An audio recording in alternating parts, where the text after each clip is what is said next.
This is a demonstration of using the intersect and union tools to perform vector overlay. I have two different feature classes here. One is called circles. These are very simple data sets, so it's easy to see what's going on. If I open up the attribute table for circles, you can see that they just have names as inner and outer, and I've given them each an ID number, 1 of 5, 1 of 6. If we look at my rectangle data and the attribute tables for those, I've got them with imaginative names of upper left, upper right, lower left, and lower right. So let's perform an intersection of those two feature classes.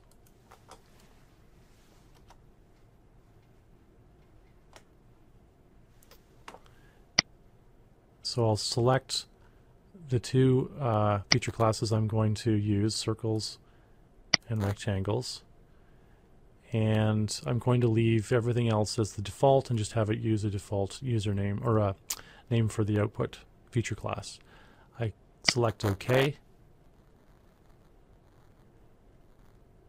And so what this has created is an intersection of all of these features. So you'll notice that it's split these into new features wherever they overlap in space. And if we look at the attribute table for that, you'll see that it's actually a combination of all of the inputs. So we have, for example, inner circle and lower right rectangle. So those two things are now highlighted in the same table because they're now part of a combination, a unique combination in terms of the intersection of my inputs.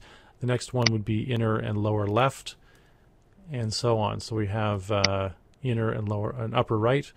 So each one of these is now a unique combination, and we've created the intersection. You'll notice that the top and bottom of the circle have been cut off because those are outside of the area of intersection. So now if we go and do a union though instead,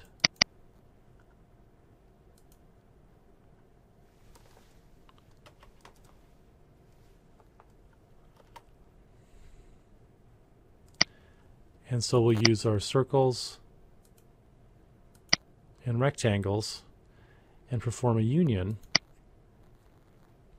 This will include all of the results of the intersection as well as the outer parts of the rectangles and the circles, because now we have one or the other or both. So it's doing the same thing again where it's splitting them, but it's including everything in our results both from both feature sets.